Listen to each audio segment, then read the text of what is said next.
This podcast is sponsored by nobody. Hey dudes, this is Sarah Partridge, jazz vocalist and Kessler in Risky Business, and you're listening to Tommy Throwback Kovac on Splat from the Past. If you're not easily offended, Tommy will put you to the test. Hey dudes, welcome to Splat from the Past, the only 80s themed horror sci-fi show where things can get totally radical. Now, I am so excited for today's show because I've been waiting to talk to this guy for a long time, and I'm talking about the legendary indie filmmaker Bill Fishman, a guy whose career goes all the way back to music videos where he started. He directed music videos for everybody from the Ramones to Georgia Satellites to Dokken, and the list just goes on and on. And it's going to be great to have him on today. He's best known for his cult classic with Tim Robbins and John Cusack, Tapeheads. Such a funny, witty, great satire on the music industry and music videos. And he has a new movie out called Waltzing with Brando. And I've seen the trailer for it. Oh my God, Billy Zane is eerily Brando in this movie. I mean, the look, the voice, the mannerisms, everything. And it's going to be great to have Bill come on today. And also, happy early birthday, I should say, to Stacy Lane Wilson, who connected me with Bill. I love you, Stacy, from your belly button to your toes. I hope that's not too weird. Also, happy birthday to past guest Rick Sloan, another connection to Bill because Bill was the cinematographer on Rick's first movie, Blood Theater, which I will bring up today. Also, happy birthday and rest in peace to Cindy Williams. Not a day goes by where I don't wonder what our interview could have been like. It's so sad and so profound to me. I mean, yeah, there's people who told me that she could be a difficult diva and whatever, but then there was people who told me that she was super awesome, and I think I could have gotten the awesome side to Cindy on this podcast because I heard her do some podcasts when her book came out. So that will always be a sad loss to me, but happy birthday and rest in peace to Cindy, nevertheless. Also, happy belated birthday to Joey Tempest, lead singer of the band Europe. They have so many better songs other than The Final Countdown. I mean, God, Cherokee, Carrie, Ready or Not, and my personal favorite, Prisoners in Paradise. They are the most underrated band, and that was the most underrated power ballad of the hair metal era. Very symphonic and Queen-esque. I just love that song. And now for the obituaries. Rest in peace, Mike Fisher, co-founder of the rock band Heart. Oh, that's a sad one. Rock on, Mike. And finally, rest in peace, Joe Cariff, the man who designed the iconic 007 logo for the James Bond franchise. That's sad. You know what I was thinking though?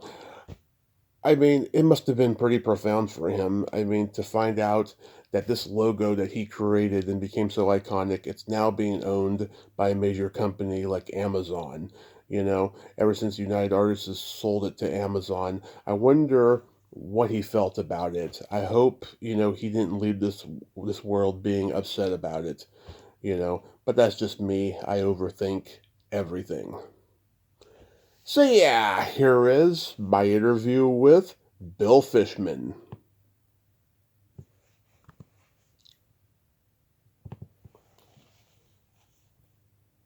Hey there, nice to meet you. Hey Bill, welcome to the show, sir. How are you today? Pretty good, thanks. It's feeling pretty warm here in LA, somewhat like Tahiti, so it's kind of a good day for you. Awesome. I can't tell you what an honor this is. I've been a fan forever, and I thank you so much for coming on today, and I'm glad that our mutual friend Stacy Lane Wilson could connect us. Oh, perfect.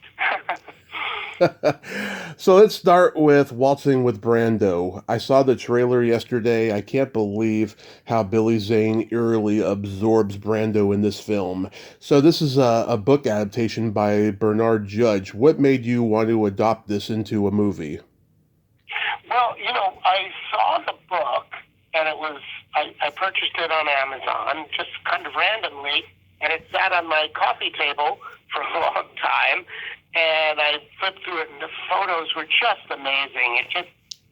It really was bringing the essence of the time to the place, a story that I never knew. And so it just sat there, and one day I decided, you know what,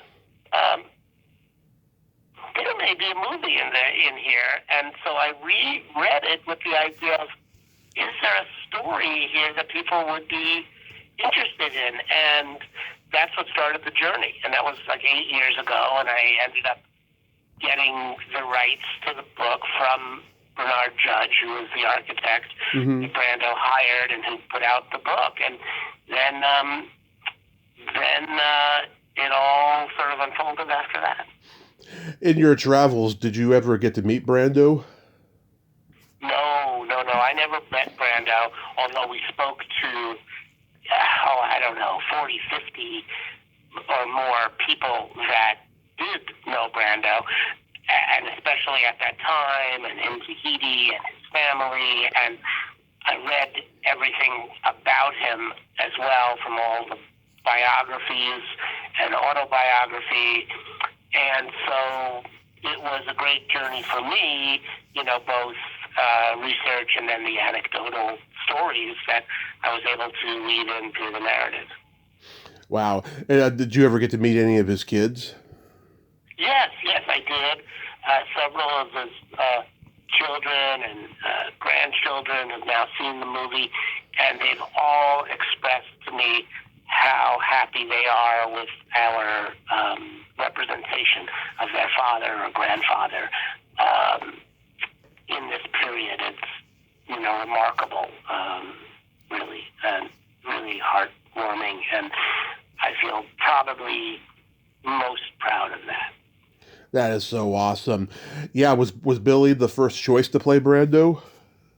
Yeah, I mean, when we of course you think about, okay, who could play Brando, and all these names pop up, and I was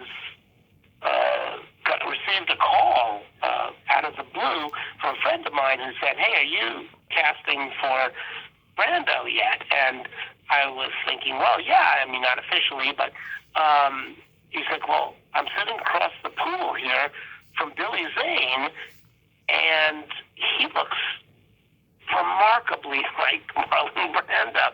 And I said, you know what? That is an incredible idea. I've known Billy for years. We've done films together, and then I knew him when he first came out to Hollywood from Chicago and worked with the Actors Gang theater group, and then we did films together. So I knew him and hadn't talked to him in a few years. And I said, hey, put him on the phone, And he walked over and said, I got Bill Fishman on the phone. And he said, Bill Fishman, what are you doing? And so he got on and said, look, I'm doing a film about Brando. Are you, interested in doing that? And he said, yeah, I've always been interested in doing Brando. I've been told all my life I look like him, but this is like the period of his life that I'm most interested in. And I said, well, let's give it a go. Yeah, I met Billy a few years ago at a horror convention. He's an interesting guy for sure. How did you come to cast Richard Dreyfuss as Seymour Kraft?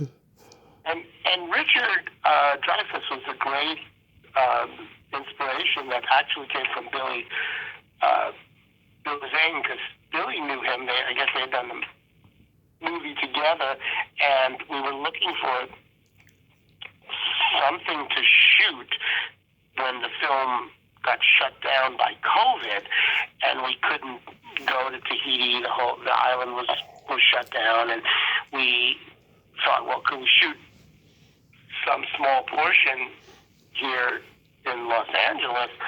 And that was we shot the things that took place in Los Angeles, a lot of them like the Godfather, Last Tango in Paris, the scenes with Seymour Kraft, etc.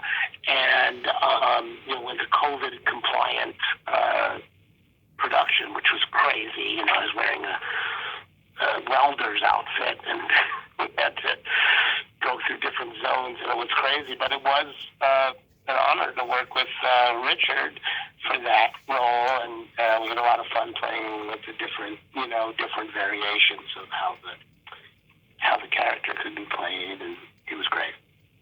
And you also got Tia Carrere in there as Madame Leroy. How did she come to be cast?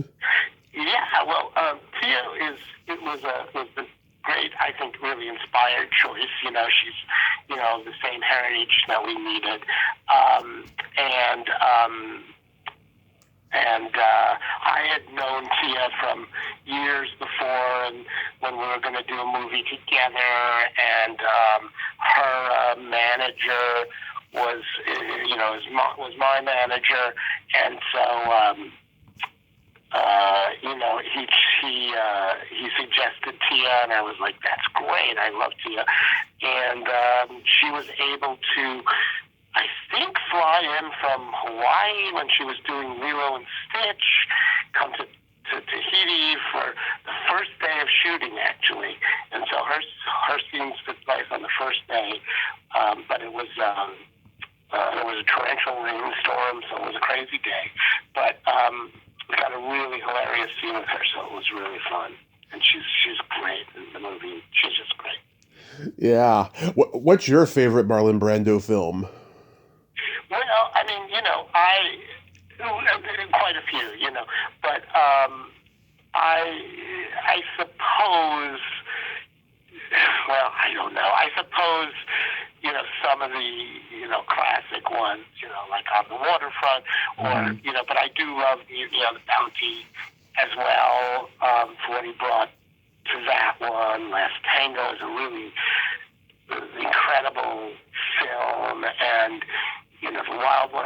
There's so many, really, because he took so many very different roles, and it's always interesting to seeing him in those westerns that he did. I mean, it was, he's got a lot. Yeah, absolutely. I mean, I'm partial to The Wild One, On the Waterfront, The Young Lions, Sayonara. Those are some of my favorites. Yeah, those are great. I mean, and I think even some of his later choices really, you look back at them and they're really interesting, really interesting takes. Difficult to make, I'm sure, but really interesting, Absolutely. How did the recent premiere for the movie go? Well, it went great. We did it in Las Vegas. Right. Which was a fun, place for a premiere because, they don't usually premiere films there. And so we got a great reception, and it was screened as sort of more of a cabaret style opening, which was a fun way of doing it, and a fun party afterwards where we could, people could mingle. We got the cast and the crew back, and all in Las Vegas, and it was really a fun event. It was great to see it with the cast and the crew, as well as other audience members that never knew anything about it. Yeah, I saw Stacy post pictures of it on social media recently. That's why I had to ask. So going back in time, I mean, you began in music videos, and so many music videos you made were like religion to me growing up. I was an MTV kid, and you directed most of the Ramones later day music videos. How did you come to work with them?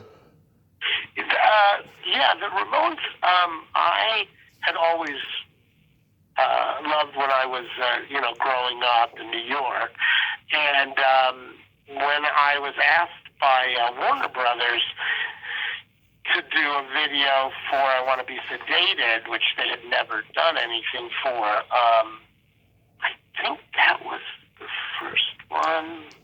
I'm not sure if that was the first one or I'd done another one for them, Something to Believe In. But one of those was the first time I met them, and it was great to work with them. I got very friendly with Joey Ramone and Johnny too, and CJ and Marky. I also both of them, and I was probably most friends with Joey, but yeah, I got to be friends with them, and they're so they have, each one of them has like such a different personality, that it's really funny, but they were great, and I went and saw 30 shows or something over the years. Working with them was interesting because they hated making music videos. You know? I remember when we did I Want to Be Sedated, Johnny showed up to set, usually late, but showed up to set saying, "Can I leave now? Yeah. Can I leave?" And I'm like, "Yeah, I know." And Joey was so funny. He's like, "Can you make me look good? I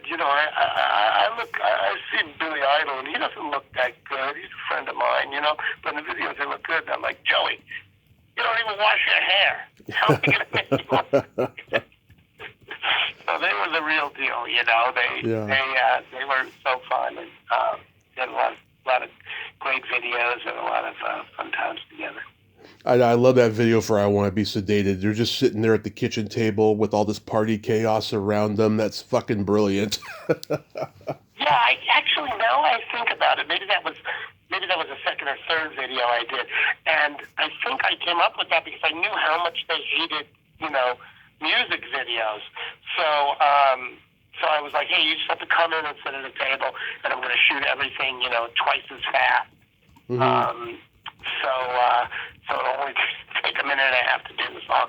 But it was, but they did have to lip sync to the song at double speed, so that was a little challenging. Yeah, it works effectively though. Did you direct? No, maybe it's half the speed. Wait, I shot it. I shot it at half the speed, then I sped it up twice. Back then we were using. It was all experimental techniques, we were shooting on, 16 or 35 millimeter film, and we had to figure out how the playback to sync, and,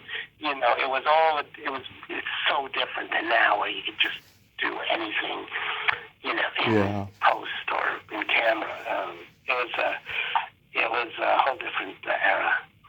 Did you direct Dokken's Dream Warriors video? I did. That's funny you mentioned that. I hadn't thought of that one for a while, but that was crazy. Yeah, we got back, the cast from I think Patricia Arquette and Robert Englund, and did that video. Don Dokken. Yeah, I think we did real fire effects, and again, there wasn't post effects, so we had to. It was a difficult shoot, I think, as I remember. Yeah, Nightmare on Elm Street 3 Dream Warriors was my first Freddy movie as a kid, and I adored that theme song, and that video just cracks me up every time, because the only thing that can scare Freddy is Dokken. Yeah, I put that in. I was amazed when they let me do that, but I thought that was a fun bit. It's brilliant. Why not, And you directed the Monkees Heart and Soul video? Oh my God, yeah, I did. That was a long time ago too, yeah. Yeah, my friend. I ended up doing a lot of videos for the Monkees as they, later when they got back together with Michael Nesmith, when they released, when they did a new special for ABC. Oh yeah. All these kind of things were really fun because.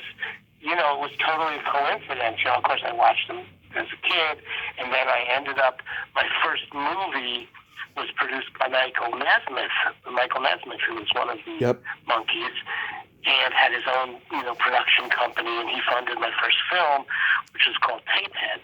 Right. In that, and Tim Robbins. So I got to, Michael was in it, and then totally coincidentally, Rhino Records, Harold Bronson, Richard Foos had asked me to do a Monkees music video with the other Monkees.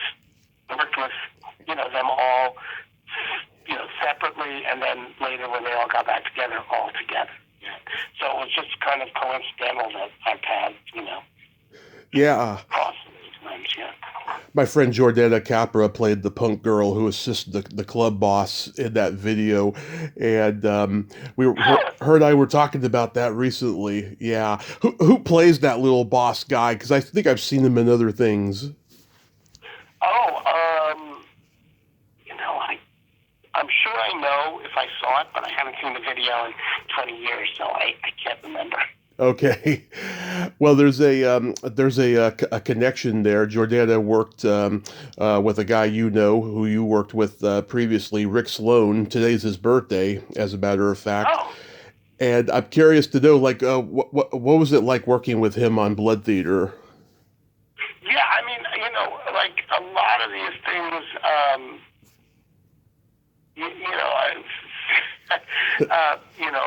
it fade into my memory, and they always say, what's a good rock and roll? If you can remember it, you weren't there. Yeah.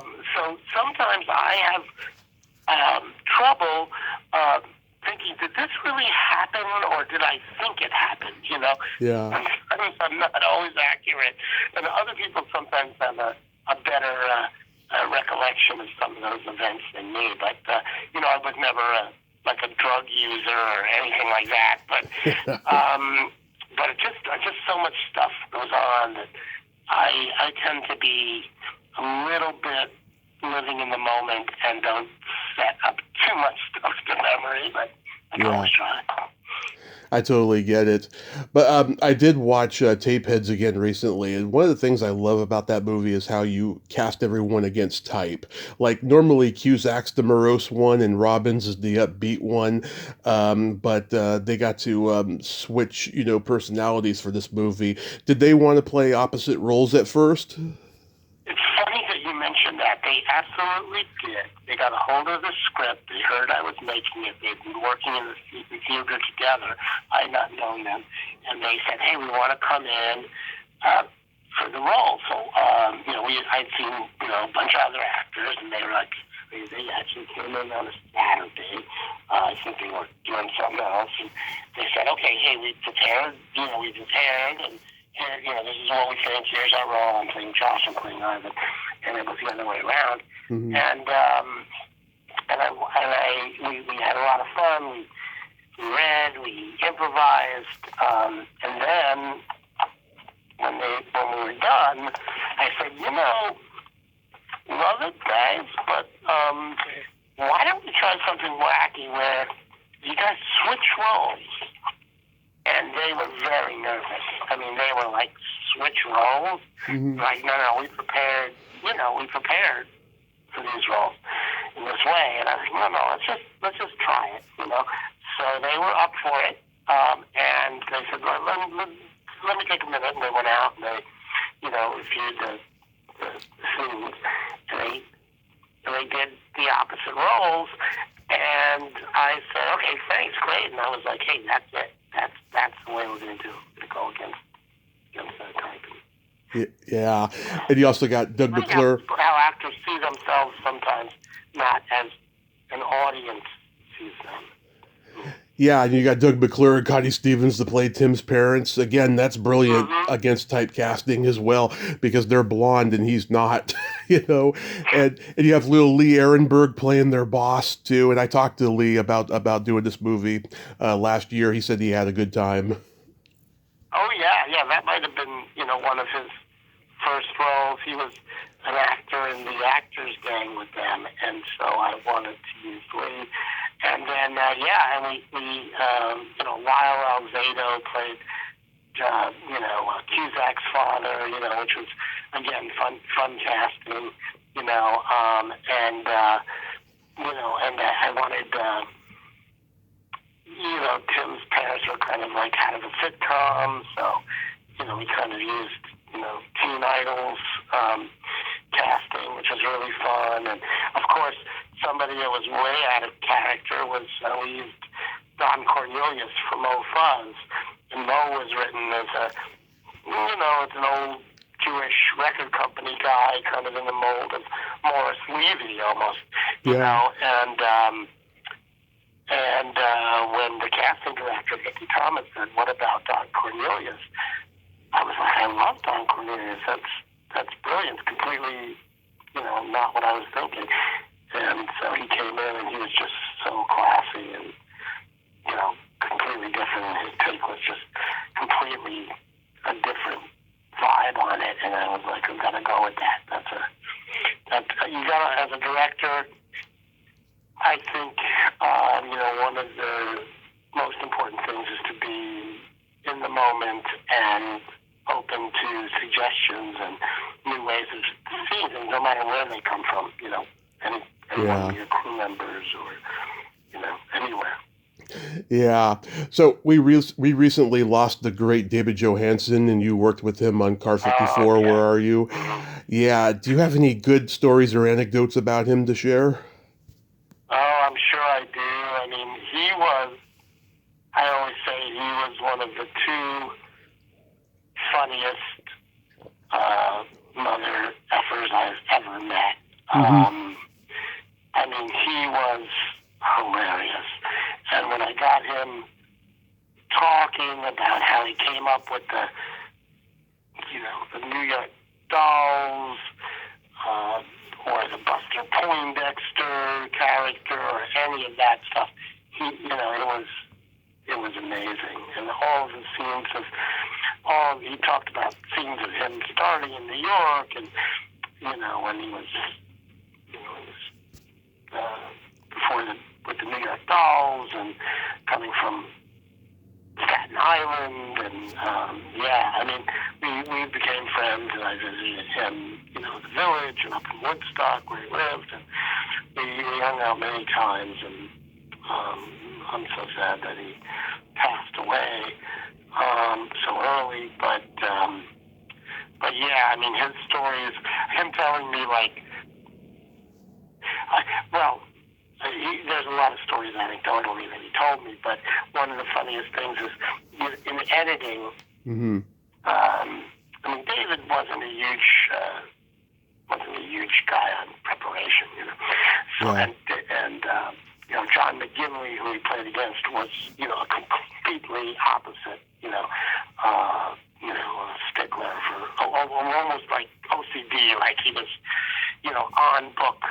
On every line he had memorized perfectly beforehand, and Johansen was the opposite, like the odd couple. So in editing, I just remember always having to cut off the beginning of any shot of Johansen because he was always shuffling, because he would be looking at the script while we were saying, okay, ready, and on action, he would be putting the script in his back pocket. So I'd have to cut off the beginning of every scene while he put his script away. I just love that moment when he says to the hot girl, "You got a booger right there." That's brilliant. Yeah. It's hilarious. I can't remember. Yeah, I think we wrote that. I think most of that we wrote, but that was really funny. It was hilarious. So, where is Waltzing with Brando going to be available, and what's your next project going to be? Okay, so Waltzing with Brando is going to open nationwide in movie theaters, which will be fun because